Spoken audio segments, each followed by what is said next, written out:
the forthcoming global mobility revolution and what India's role will be in this. We have with us today Mr. Carl Pope, who will be speaking to us on the topic. A warm welcome to all our colleagues who've joined us online. They're from across the group companies, Mahindra and Mahindra, Tech Mahindra, Mahindra Excello, Logistics, Holidays, Financial Services, Sustain, Real Estate, First Choice Services, and maybe one or two more. Investor Relations. They're right here with us. In fact, I'm learning that this is the third speaker series we are doing with a web link. And the web link is proving to be extraordinarily popular.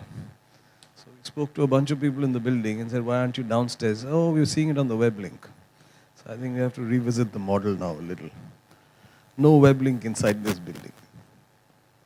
So it's a pleasure to introduce Mr. Carl Pope. He's an environmentalist, a consultant and former executive director of the Sierra Club. He's a senior advisor to Mike Bloomberg in his United Nations role as Special Envoy for Cities and Climate Change.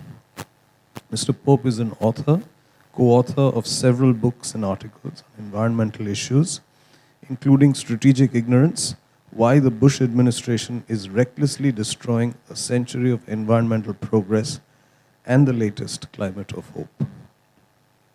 We've been looking forward to this session. Mr. Pope, over to you. Thank you very much. Well, first I want to say it's a tremendous honor and privilege to be here with the Mahindra family. I was delighted to learn about a week ago that I'm actually a part of it, in a way. About 8 years ago, somebody that worked for me at the Sierra Club was starting a new transportation company, and he had the vision that people in the 21st century didn't necessarily want to just drive one form of transportation in a day. They might want to get to work by mass transit, and then they might want to go home by taxi, but they might have to deliver something in between, and they needed a way to get around, and they should have the ability to get some electric mobility available. So he founded a company that provided, basically, it's like an Ola or an Uber for electric scooters. And he asked me if I would go on the advisory committee to help them get going, which I did. And then the company took off slowly. There was it was difficult to figure out how to get the customers and the locations. But now it's all over San Francisco, little red scooters, little red electric scooters. And now it turns out that this company is Scoot, and you own a third of it. So actually, I'm part of your structure, and I didn't even know that. And the other thing I wanted to pass on is I was over at NITI Aayog yesterday speaking to Rajiv Kumar, the vice chairman, and I said I was coming here today. We were talking about the new EV policy, and I said, well, is there any messages you would like me to carry? Is there anything I should say to them? And he said, congratulate them on their leadership. So from Aayog to you, congratulate you on your leadership. I wasn't surprised, but I was delighted.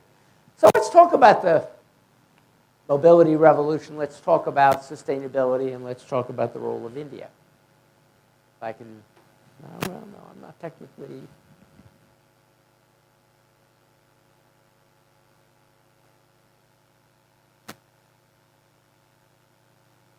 Do I need to stand back there, or? Okay. Okay, my basic theme, there's a global imperative for the 21st century. We need to modernize. We don't need to fossilize. People talk about sustainability sometimes as if it was like, I don't know what the Indian equivalent would be. We talk about cod liver oil in the United States, something that's good for you but very unpleasant. But if you think about sustainability the way I like to think about sustainability, if you have a choice between a kerosene lantern or an LED, which would you rather have? And we need to pick the LED route. Next.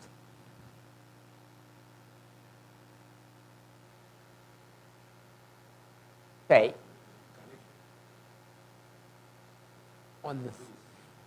Okay. Let's talk about what's going to happen in the next 30 years. Roughly speaking, the amount of wealth that is generated in the world is going to increase fivefold. And roughly speaking, the amount of affordable natural resources, copper, cement, steel, wood, petroleum, that we will be able to access is going to go down by about 50%. If you do the math, that means that every pound of stuff we take out of the earth is going to have to deal 10 times as much value as it does today. That's the scale of the revolution we have to live through. And it's a little hard to see, but since 1900, there's a blue line here that shows you labor productivity. Labor productivity has increased dramatically since 1900. It's increased 48-fold since 1820. Resource productivity, the amount of value we get out of a pound of iron ore or a cubic foot of timber, has only gone up 8 times. So we now need in the 21st century to take this yellow line that represents resource productivity, and we need to get it up here with what we've done with labor productivity. Because otherwise, we're not going to have enough affordable stuff. Now, I underscore that word affordable, because you've all heard and you all know that people who work for the coal industry or the steel industry or the oil industry will tell you, oh no, we can find more. There'll always be more. We just have to look harder and work harder. Well, that's true in one sense. We can find more. We're actually not going to run out of petroleum. That's not going to be the end of our civilization. But there's a problem. Next. There we are. If we simply seek more stuff, jack up the price. This is a supply curve. This is a supply curve that's extremely important to India, and it's extremely important to Mahindra. It's the supply curve for oil. If you look at this line, this represents what happens to the price as you go after more and more oil. And out about here, all of a sudden you see that very steep, asymptotic right-hand curve. And when we try to produce our way out of the resource shortage, we run into those right-hand asymptotic curves. And when that happens, well, the rupee goes to hell. Inflation takes off. India's GDP stalls out, and people stop buying cars. So a bunch of bad stuff happens. So this is not the pathway we want to take, although it's the pathway we've always taken in the pathway. We can seek more stuff. I'm not going to tell you the oil's not out there. There's a lot of oil in some unbelievably difficult place to get in Central Asia that we can get. Doesn't answer the question of what our grandchildren are going to do. But there is a lot of oil out there, and you can't afford it. So what's the alternative? If we're not going to take more stuff out of the ground, there's only one other place to get value: between our ears. What we have to do is to innovate our way through the sustainability challenge. And that's why, actually, it isn't going to be painful, because actually, LEDs are better than kerosene lanterns. I'd much rather light my house with one. And actually, and I can say this because I drive one, electric cars are much better than internal combustion engines. They're actually a lot more fun to drive. But there is a problem with innovation. I want you to look at these two curves. I showed you the asymptotic curve, which is the high production, low productivity solution. This is the innovation problem. This is, you've probably all seen some version of this. This is the product adaptation curve. Tech enthusiasts, early adapters, the early majority, the late majority. This is the percentage of the population that's being added to the customer base over time. This is, they're a little hard to see. This is the S-curve, classic S-curve for what happens to the price. Here's the price of the product. Here's the volume. Here's time. Both of these curves have a problem. It's their left-hand side. The problem with the commodity cycle is the right-hand side of the curve. It goes up like this. The problem with innovation is the left-hand side of the cycle. It's goddamn flat. Very flat curve. This is a very flat curve. And working your way through that flat curve is what kills innovation. And it's what slows innovation and what creates these continual moments of panic. So what do we do about getting through the left-hand side of the innovation curve so we don't have to hit the right-hand side of the commodity curve?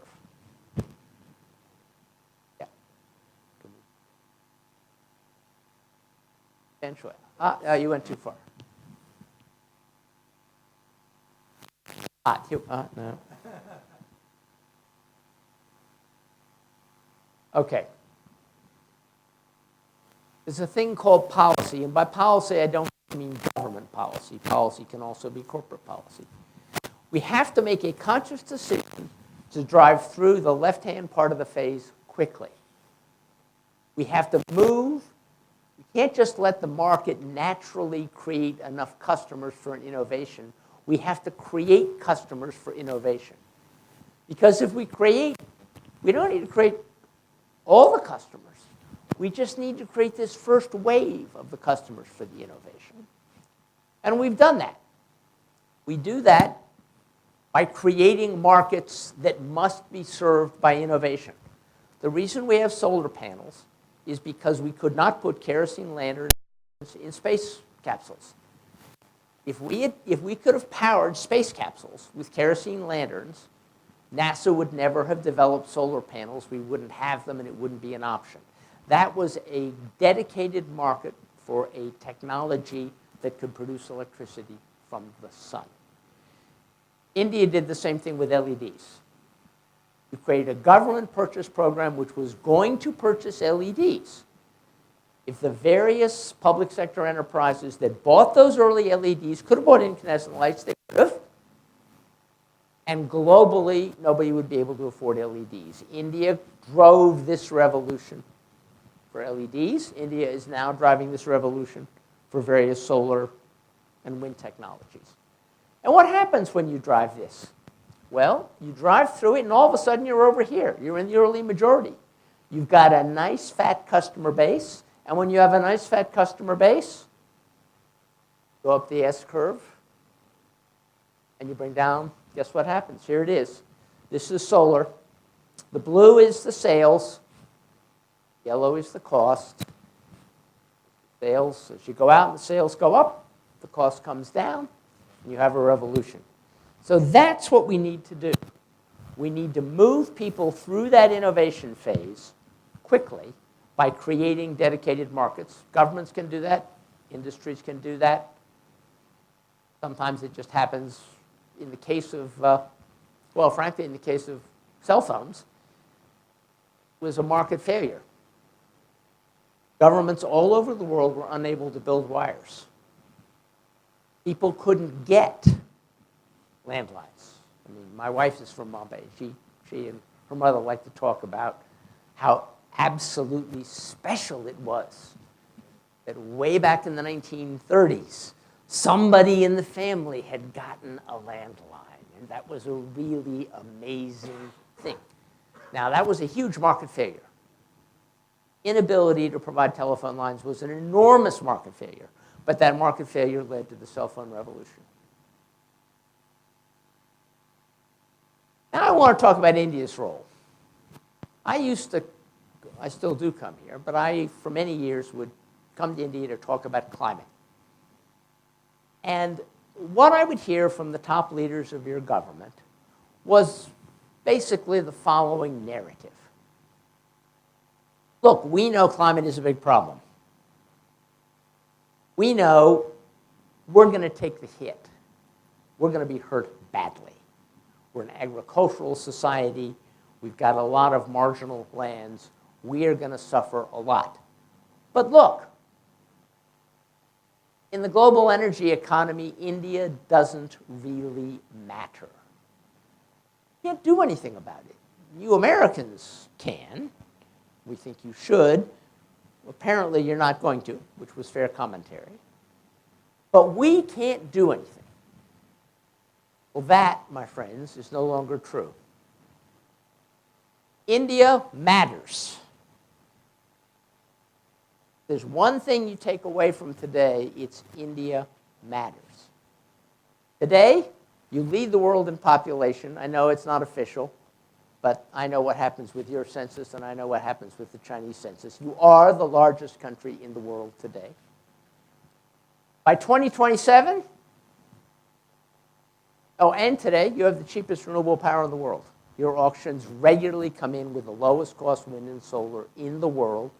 So you are now the leading producer of the world's most important energy source. By 2027, you will have the world's largest labor force. You will pass the Chinese. You will have more than 1 billion workers. And by 2030, you'll have 25% of the world's entire workforce. In 2027, you become the major driver of oil demand. You are the single market that will most influence the global price of oil because you are the market that will have the greatest swing up and down. You won't be the largest oil market. The Chinese will still be larger, but you will be the price maker. You will be determining the price of oil. And by 2040, you will actually be driving the entire global energy economy. You will be the largest single force in the global energy economy. Because India is the place that is going to change and grow the fastest. And it is that delta which is going to drive global markets. So how you choose to meet your increased demand for petroleum, your increased demand for energy, is going to shape how the world confronts the climate crisis.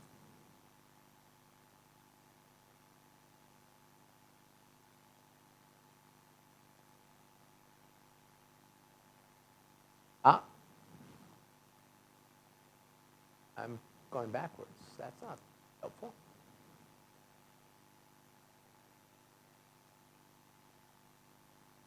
Wait. Okay. India is different. You have the lowest investment of any major country in high carbon development. Cars, skyscrapers, electricity, per capita, you got less of that than anybody else right now. You don't have to replace very much because you start out without very much. You have little oil or natural gas, so you don't have a very powerful oil lobby to say, no, we got to burn a lot of oil. You get your oil from overseas. Most of your urban growth lies ahead. Most of your cities have not yet been built or even laid out. You have the most digital-intensive economy in the world.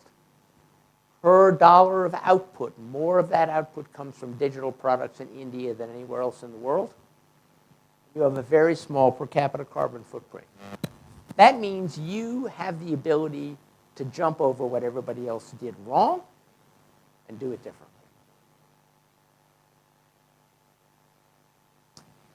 You have a lot at stake.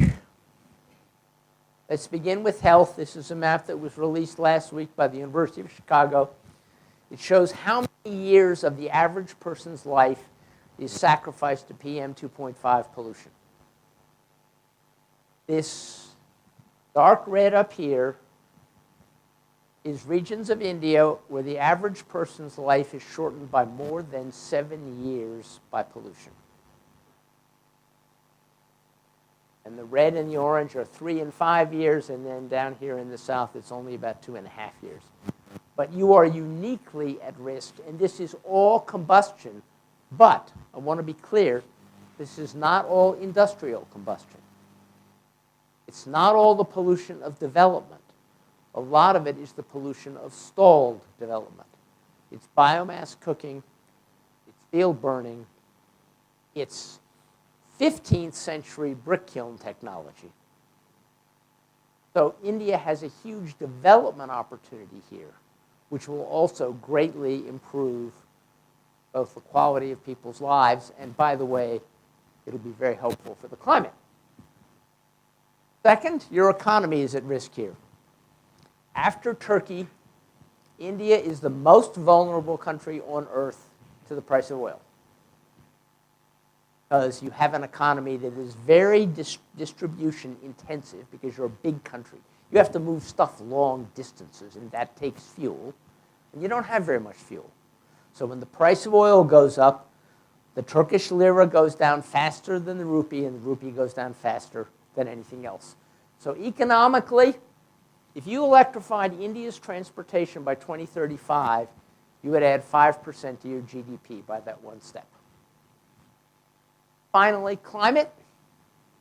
Because of the fact that you have so much at stake, and because of the fact that you have so little to undo, you actually are positioned to be the world leader in solving the climate problem.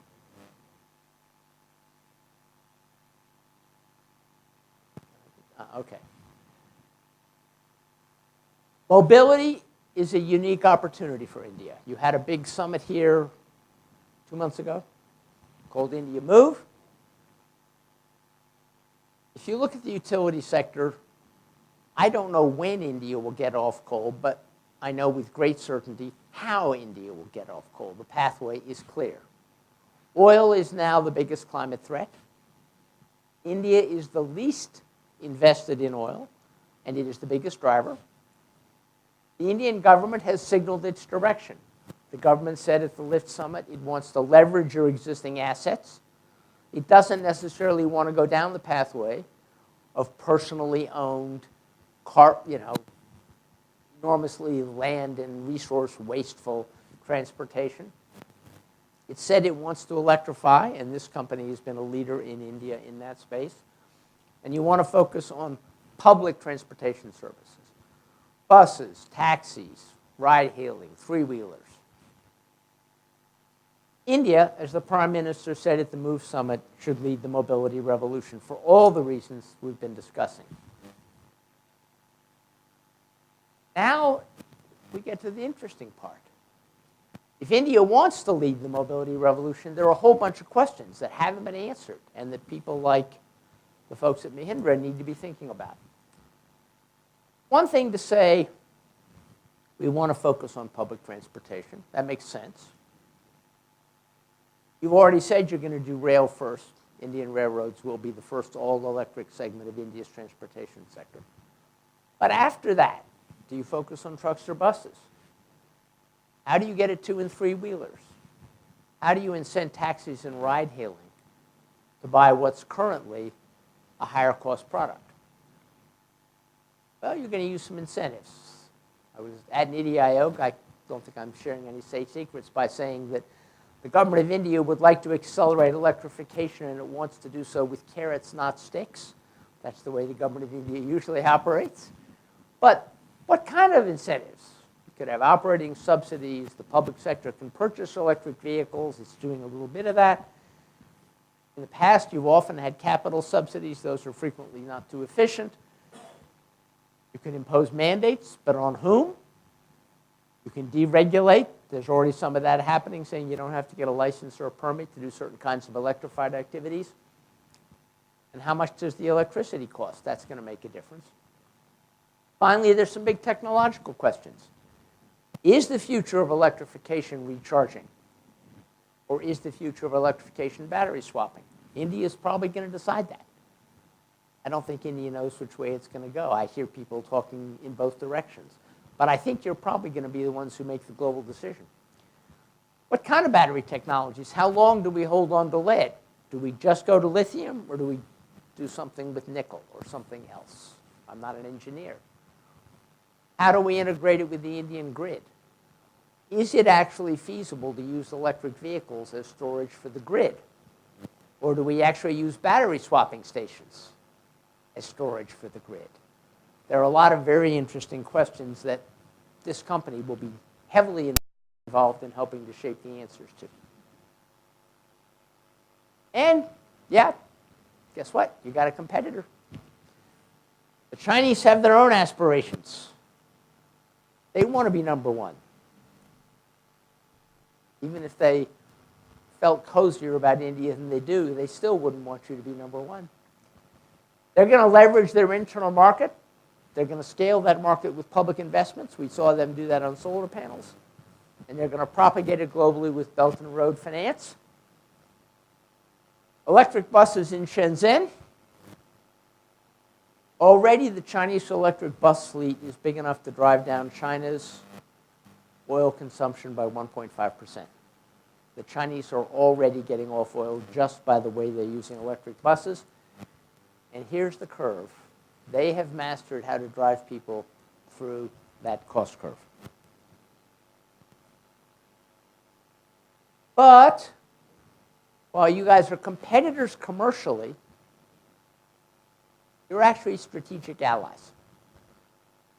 Because you both would like to get out from under having your finance ministers wholly owned subsidiaries of Saudi Arabia, which effectively is what your finance ministers are. The job of a finance minister in India and China is to figure out how to get enough foreign exchange to pay for the oil.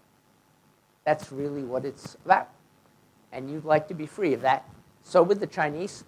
And if India and China both electrify at anything like the pace they've started doing,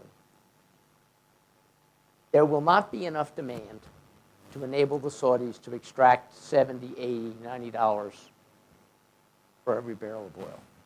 So you have a huge opportunity to work together at reducing your dependence on oil while you compete with each other for helping the Indonesians and the rest of Southeast Asia do the same thing.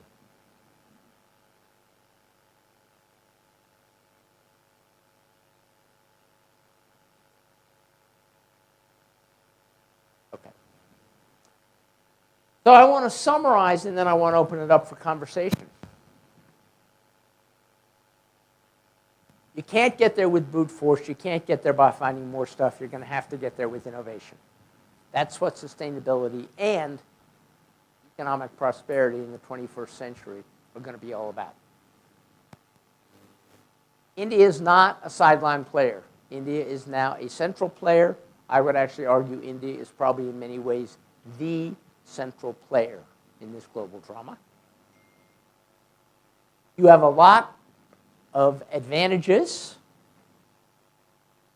You have a lot at stake, including your lives, quite literally. There are a lot of questions that have not been answered and that I would argue are not going to be answered by either Niti Aayog or the agency whose place it took, the planning department. I don't think we're going to plan our way out of this problem. I think we're going to have to innovate our way out of this problem. And I think companies like Mahindra, for that reason, are absolutely vital to what happens. And you ought to think globally, and you actually ought to seek to partner with the Chinese, and you ought to start sending a message to the Persian Gulf that you are not going to be permanently financial adjuncts of their aspirations. You have your own aspirations, and you want to achieve them. Thank you very much.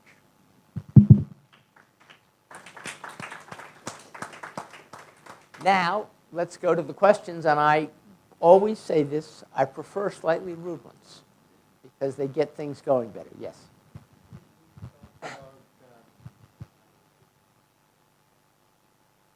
If both India and China became more efficient in their use of oil, the oil prices would come down and it would pay for the sort of. But to do it, you have to find 1 year in which both India and China sort of conserve their resources and stop buying oil, or do something that tips that oil price down. Otherwise, how is it going to happen? Because if it moves too slowly, we'll keep paying the high prices. True, if it moves too slowly. But you're not alone. India, China, Japan, Korea, the European Union. In a rational world, the United States, but I wouldn't count on us for anything right now. But if those political societies move at the pace that their leaders have said they want to, you don't have to do anything you don't want to do. You just have to execute what you've already said you'd like to do. By 2030, global oil demand will be reduced by a volume equal to the productivity of Saudi Arabia. The entire Saudi 9 million barrels a day can be eliminated by vehicle electrification by 2035. And once that starts to happen, oil prices are very brittle. A month and a half ago, everybody was saying oil was going to cost, they were saying, oh, it's going to be $100.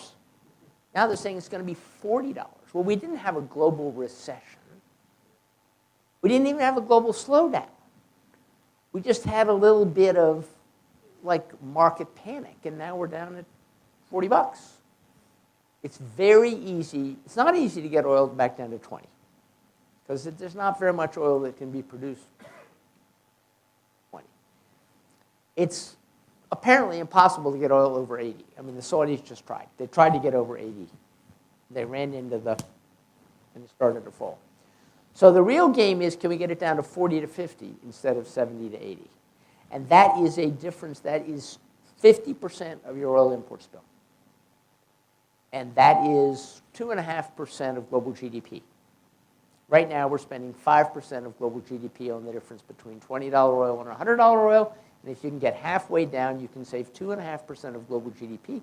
That is about half of what is invested every year. You could increase global investment in capital stocks by 50% just by cutting oil dependence. Now, that's not quite true because the Saudis do invest some of that money. But they invested in less productive purposes like wars in Yemen than would happen if China or India had more money to spend on education and healthcare.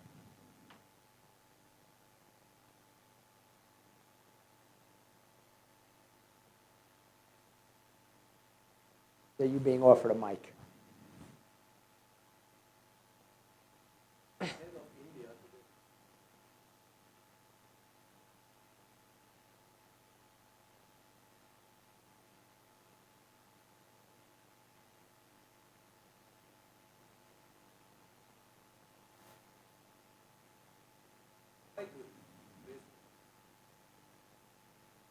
Well, I would suggest that the learning I'm going to point to is that you and China also both went down the renewable electricity pathway. And you went down it in very different ways. The Chinese went down it with capital subsidies. And they went down it with an emphasis on speed at all cost.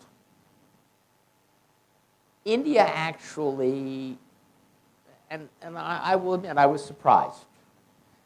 India has not historically been wildly intentional about subsidies. India has had a lot of very perversely designed subsidies that were well-intentioned and vicious outcomes, like your fertilizer subsidies. But you actually intentionally designed the markets for your wind and solar. And you have actually empowered the entire world. That has been your huge contribution. So I would say what you should do in the electric vehicle space, and I actually think from the conversations that I've had with people, that you're pretty close. I mean, I think you're headed down the right pathway right now. To design subsidies, I mean, the idea of focusing on electrified vehicle miles rather than electrified vehicles is really smart. And you're the first major country to say, okay, buses really matter. Ride-hailing really matters. 2- and 3-wheelers really matter. Everybody else has been focused on sedans that drive 10 miles a day. So I think being intentional about what you do is very important. I'm a little less certain of what I'm now going to say, but this is my perception. China pays a price for being an unfree society. People don't expect very much. The Chinese accept poor quality goods that, frankly, Indians would never accept. Your advantage is that you're not going to be able to sell. I mean, frankly, BYD's buses don't work very well.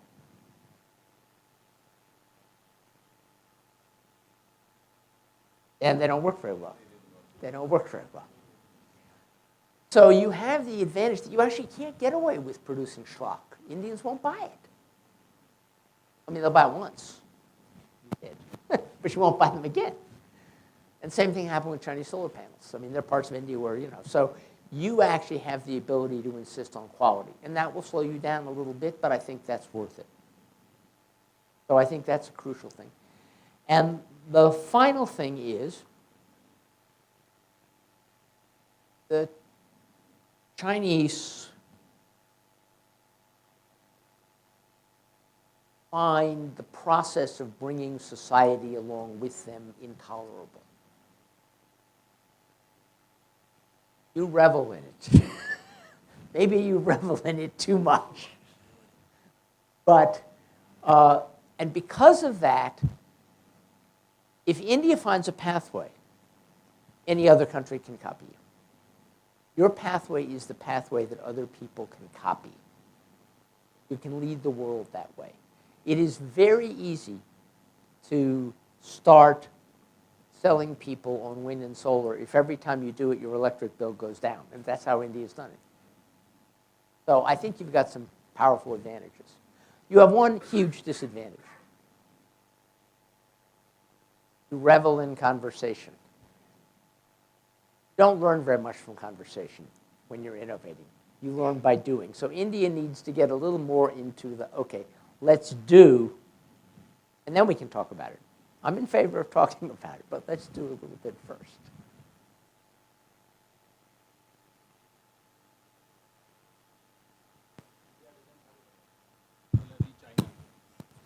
Both of them have an incentive to reduce their oil consumption. But the other major fuel is coal. And both these countries have a lot of coal which is generated internally. What do you think will incentivize these countries, which are the major contributors in terms of energy production, etc., to reduce their dependency on coal and shift to other fuels?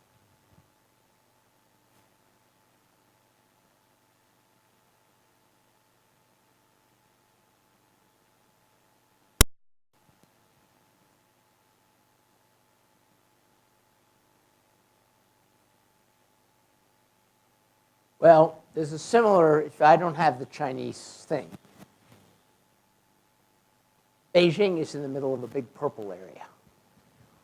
Dying is going to motivate people, especially when reliance on coal kills people and it costs more than wind and solar. That's where India's contribution. You've made wind and solar cheaper than coal everywhere in the world. I mean, it's not technically cheaper in places like Japan because if you build a wind farm in Japan, you can't use the grid. You have to build your own proprietary grid. I mean, you can make wind and solar expensive if your utilities want to, and in Indonesia and Japan they have. But fundamentally, wind and solar are now cheaper, and India did that. And when you combine the fact that people don't like breathing the air in Beijing, and they don't like breathing the air in Delhi, and they don't like breathing the air in Lagos, and they don't like breathing the air in Jakarta. When you combine that with the fact, I can lower your utility bill, some charismatic politician will figure that out.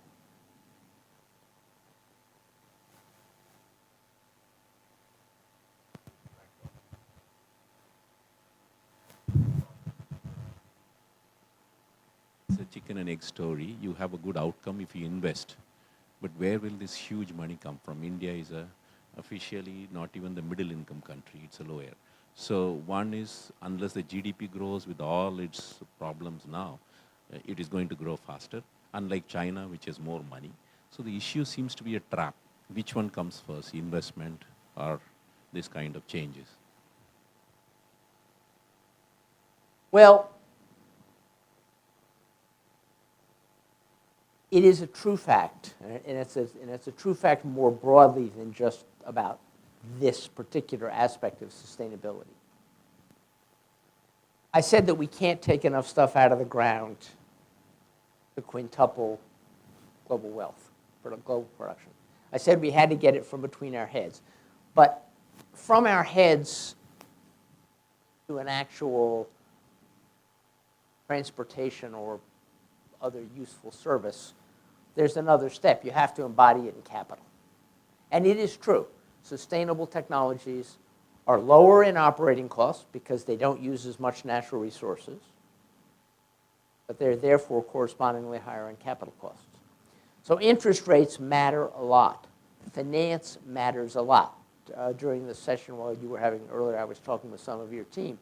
And I mean, I think one of the most interesting things about this company is what it does with rural finance, because that's where the solutions to these problems lie. My father worked for the part of the United States government that worked on rural electrification. And he told me this very simple story, and I'm sure it's somewhat oversimplified. He said that in 1935, when Franklin Roosevelt became president, 95% of American farmers didn't have electricity. They didn't have electricity not because we didn't have the electrons. They didn't not have electricity because we didn't have the wires. They couldn't get a loan. They couldn't get electricity because banks didn't believe that farmers needed electricity or could make money off electricity, and therefore banks didn't think farmers would repay them.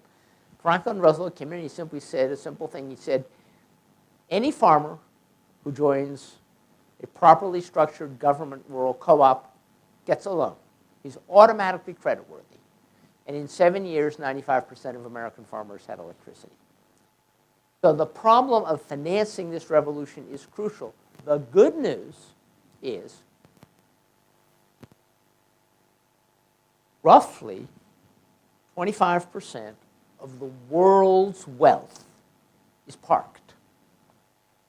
It's technically invested, but it's not earning anything because the people who own it can't find a place to invest it where it will earn.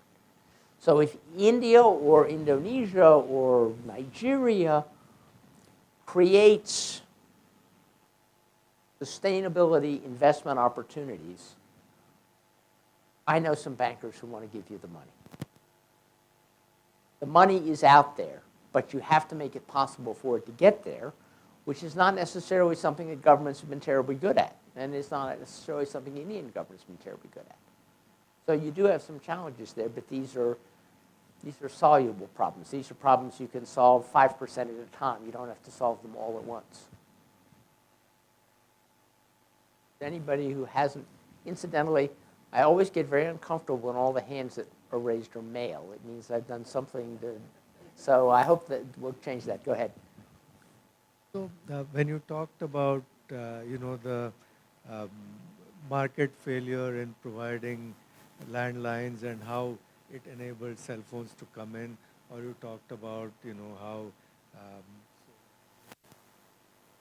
what it requires is you have the market failure, then you have the technology that can overcome that, and then you need some kind of a frequently government regulation. You talked about intentionally designed marketplaces.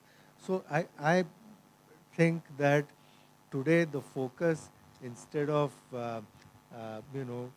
looking at technologies, if we just focused on how government policy is made and making sure that it finds intentionally designed market-based solutions to a lot of these issues, I think that might make a huge impact. And how can that be better accomplished? People often ask me the question, what can I do? Well, we all can do something, but that's not where our power lies. Our power does not lie in what we do when we're alone. That is not where human power, the human race did not sort of take over the planet by doing things alone. We took over the planet by creating institutions, by being social creatures, and by interacting with each other. And we are all part of a web. And we're, the webs are different in India than they are in the United States. Your typical family is much larger than the typical family in the United States. But we're all part of a family. An increasing percentage of the world's population experiences a school. We then go out into the workforce, and most of us don't work in one-person endeavors. Even a family farm has more than one person working there. So our power comes from what we do with other people. And what we can do with other people is empower them to do better. I mean, we've all had the experience of being in a household or a workplace or a school where something wasn't working very well and where somebody took it upon themselves to show people how to do it better. People liked it and did it, and it worked. We all have those kinds of opportunities. And I mean, and then the other thing that's interesting is, I don't know how to put this because we're not very good at sharing success. This is a real problem. One of the things that I do is I go around and I hear these stories about somebody's done something amazing and it's made an amazing difference. I mean, at one point, I was talking with a guy who used to be one of your election commissioners. And he was very interested in sustainability, and he had been running a Tamil Nadu state election, and while he was there, he was driving through rural Tamil Nadu, and it was at the peak of the plastic bag mania. And rural Tamil Nadu was basically just carpeted with plastic bags. And every time he crossed a district line, changed police escort. So we always knew when he was crossing a district line. He's crossing a district line in the Madurai district. And all of a sudden, there were no plastic bags. And he was just like, what happened here? And he got to Madurai city and he spoke to the collector and he said, what happened? How did you enforce the litter laws here? I mean, who's the police force you have that's out there enforcing the litter laws? And the collector said, no, we got a really smart guy in our public works department who figured out that we have relatively low quality asphalt, bitumen, and it rains a lot here. And he experimented with chopping up plastic bags and putting them into road tar, and it turns out it makes the roads last longer. But we now pay school children to collect plastic bags. Everybody was littering, and then the school kids would go pick it up, and then they get their school fees paid. And I said, well, that's a fantastic story. Has it been propagated? Has it been spread around? And he said, no, I didn't know what to do with it. I mean, this guy was the election commissioner, for God's sake. He had access to lots of communications capacity. But it didn't really seem to him that was his job, to spread the story. And many years later, actually, that story finally made its way into a journal, and I actually saw it in a journal. But it never really got widely propagated. So the thing we have to do is to say, let's be social animals. That's what we are. But instead of only gossiping about our failures, let's gossip about our successes.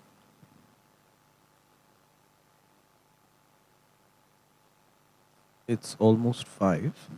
There are 4 ladies here. You have a question? No pressure. Yes, sure. There. Good.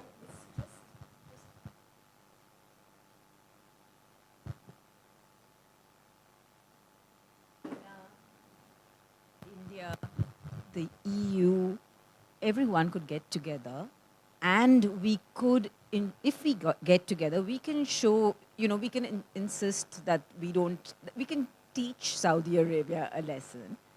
But how do we do that? how does one get together with all these, with all, because that, you know, when you say it, it sounds very logical, but how do you, it hasn't happened. So why hasn't it happened? And so many countries are suffering. Turkey, India, Well, first of all, the reason it hasn't happened is because 10 years ago, there wasn't a way to make it happen. You couldn't teach a lesson without electric cars. They actually did have you over the barrel. You needed their oil 10 years ago. So we're now at a new moment. So the reason it hasn't happened is because it actually wasn't possible. You actually have you have at least announced, I don't actually know whether you've done this. Seems to be a state secret. You have announced that you were going to form an oil buyers club with China with the purpose of somehow working something out with them. And this oil buyers club was originally going to be a partnership between you and the Japanese, but then the decision was made, which I think was smart, that it would have a lot more clout. If you leave the Chinese out at the beginning, it's hard to bring them in later, so bring the Chinese in early. So the decision was made to bring them in early. And if I was running an oil buyers club, I would, once I had agreement with my Chinese partners, I would go to Tokyo, I'd go to Seoul, and I'd go to Brussels. It would not be hard to get people to say, okay, we're going to send a message, and here's the message we're going to send. We are going to electrify transportation. That is the right thing to do. It makes economic sense. It's innovative. It's going to happen. But we can electrify in two different ways. One, if we have an agreement with OPEC and the Russians, who are the indispensable players on the other side of the equation, that we will manage oil between $40 and $60 for the next 30 years. We will take 30 years to finish using oil. We'll use oil for 30 more years, then we'll be off. You'll have 30 years to get ready for it. We'll all be paying $40 to $60 for oil, and it'll be okay. Boom. If you won't make that promise to us, we'll get off twice as fast. Because we don't want to pay $90. We can't afford to pay $90 for oil. Every time oil hits $90, our economy stalls out. And we're not going to do that. So you decide. Are you willing to give us a reasonable price for oil for 30 years? Or do you want to try to rip us off for 20? Because once you go down the accelerated off-oil pathway, you don't go back. They can't change their minds. Once people start driving electric cars, they're not going to go back and drive diesel. So you actually have the power, which is that once you commit, and by the way, if you're facing $80 and $90 oil, I assure you, the faster you can get to electrification, the stronger your economies are going to be. So this is not a bluff. This is not like, oh, we're going to do something horrible. If oil is going to cost 90, you want to be off in 15 years. So that's how I would do it. Yeah. Just a quick question on EV adoption. Trying to increase the penetration of EVs, but it's not happening. US is threatening to withdraw its subsidy of 7. How do you see the whole EV adoption playing out?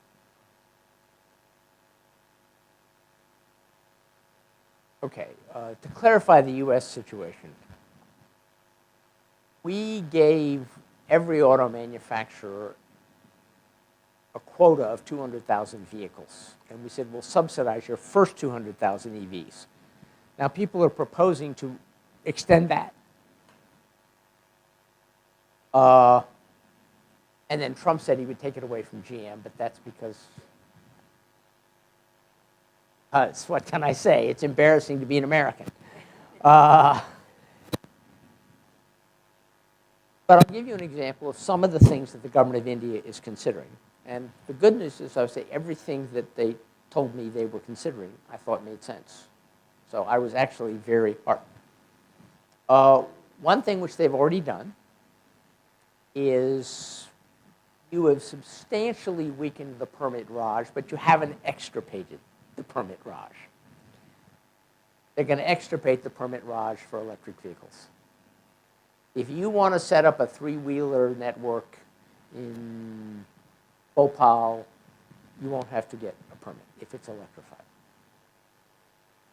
They are talking about, which would be an incredible game changer and of great importance to this company, they're talking about setting up a fee bait where anybody who buys an internal combustion powered two-wheeler will pay a fee for the pollution they'll reduce, and that fee will be used to encourage somebody else to buy an electric two-wheeler.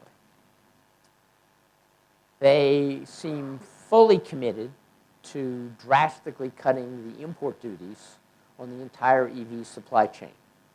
Vehicles, batteries, motors, the whole thing. They are talking about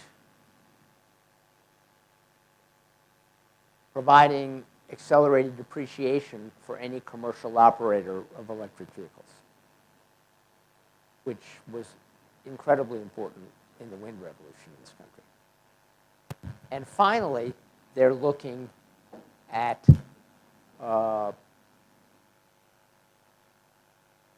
basically subsidizing public sector bus operators, not based on the number of vehicles they have that are electrified, but the number of miles. I mean, one of the incredibly important things you have to understand is 15% of India's vehicles generate 80% of its miles. I don't really care about the other 85% of vehicles, to be honest. You can get that 15% electrified, it's huge. So that's where you have to concentrate. And actually, I think this government is actually doing that. And as I said, it's not something I would have predicted based on many years of tracking Indian subsidies. They have not always been designed this well. So I suspect that this company has probably been part of that conversation. I think a lot of good. And I think the success with the well-designed wind and solar auctions has actually empowered some smart people within the bureaucracy. One last question from the ones we received online. Great. We told them you were coming, so they sent in questions. It would be unfair not to use at least one of them. I'm modifying it a bit because you've covered most of the issues. So the question is like this: what can India do differently on sustainability compared to Western and Eastern countries? I guess what it can do differently. What could be a few big picture initiatives, and what could be the little things that normal public like us could do to grow sustainably? What can India do differently? What could big picture initiatives be? And what could normal public like us do?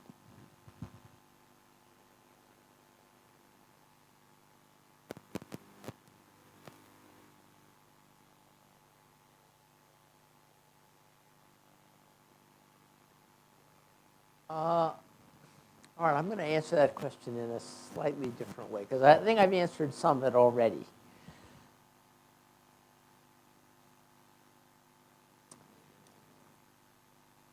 I mentioned the fact that you can't sell in India the kinds of products that you can sell in China. Indians actually demand higher quality. That is true for what you consume privately. Not demand higher quality for your public spaces. The single thing India could do that would be the most dramatic would be if Indians would start treating their public spaces as well as they treat their private spaces. Their public goods in the same way they treat their private goods. If that happened, this country would be truly unstoppable.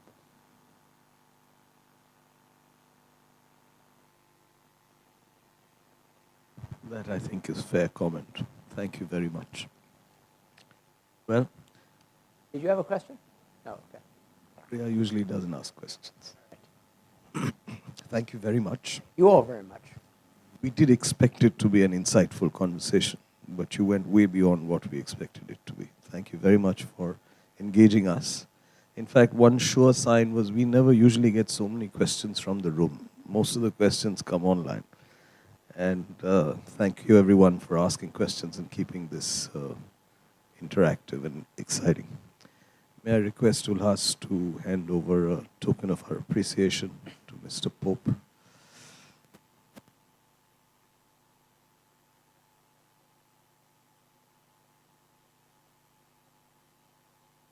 Very much. Thank you very much. Thank you very much.